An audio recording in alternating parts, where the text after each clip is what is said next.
Le quatrième topo concernant le syndrome occlusif va parler exclusivement de l'occlusion du côlon.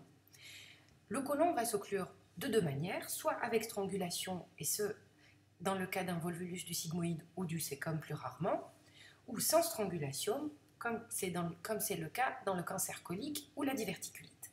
Ce topo va principalement parler du volvulus du sigmoïde, qui est assez représentatif de l'occlusion du côlon et qui est assez grave.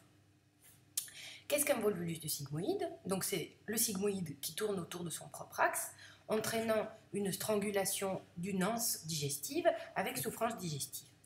Il va avoir comme facteur de risque les personnes de plus de 60 ans qui sont sujettes à la constipation chronique et qui présentent ce qu'on appelle un dolichosigmoïde, c'est-à-dire un sigmoïde long.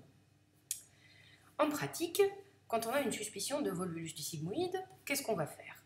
En théorie, comme tout syndrome occlusif, on va le scanner. En pratique, on va faire un ASP. Si on a un doute, on passe au scanner, mais par contre, si l'ASP manifeste des signes de certitude en faveur d'un volvulus du sigmoïde, on va le traiter directement.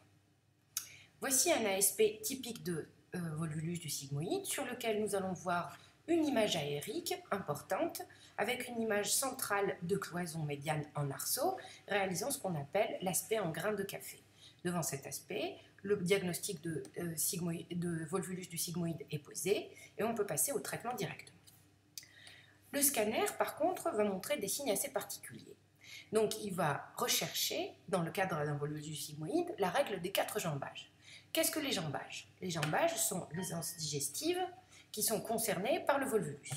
Donc, nous allons trouver 3 jambages dilatés, donc les 2 jambages de l'anse volvulée, le jambage d'amont qui, pareil, va être dilaté par stase parce qu'il n'y a pas écoulement des matières fécales, un jambage d'aval qui va être plat puisque les matières fécales n'arrivent pas à ce jambage-là à cause du volvulus, et bien sûr une zone de volvulus qui est une zone où le sigmoïde tourne autour de lui-même. Nous allons essayer de retrouver tous ces signes sur un scanner. Donc voici le scanner d'un patient chez qui on suspecte un volvulus du sigmoïde. Donc, c'est un scanner abdominopelvien injecté au temps portal. À chaque fois qu'il est possible d'injecter le scanner, on le fera. Si ce n'est pas possible, on pourra se débrouiller avec un scanner abdominopelvien non injecté.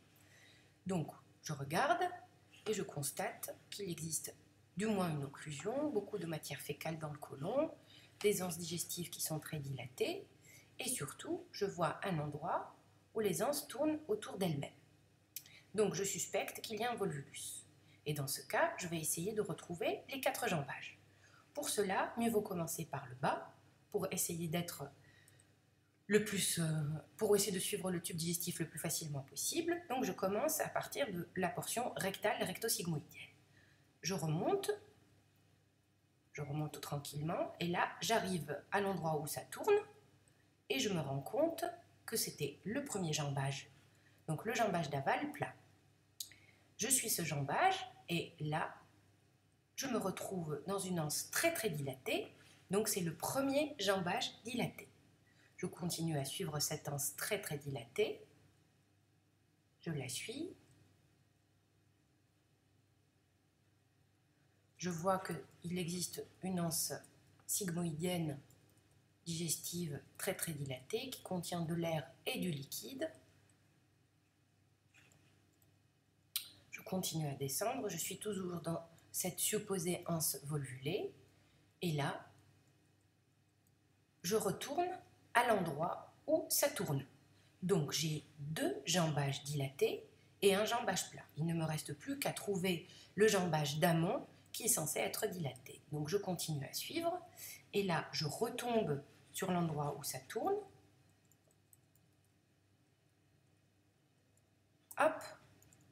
Et là, je retrouve le reste de mon côlon gauche, qui est extrêmement dilaté, siège d'importantes matières fécales, et que je raccorde au côlon gauche, et puis après au côlon transverse, etc. Donc, voilà, vous voyez ici qu'il existe d'importantes matières fécales. Donc, je peux ainsi poser le diagnostic de volvulus du sigmoïde. Voilà l'endroit où ça tourne, l'endroit du volvulus. Donc voilà pour le volvulus du sigmoïde. Maintenant, on va voir l'occlusion colique sans strangulation, elle va se présenter dans deux cas de figure, la maladie diverticulaire et le cancer colique.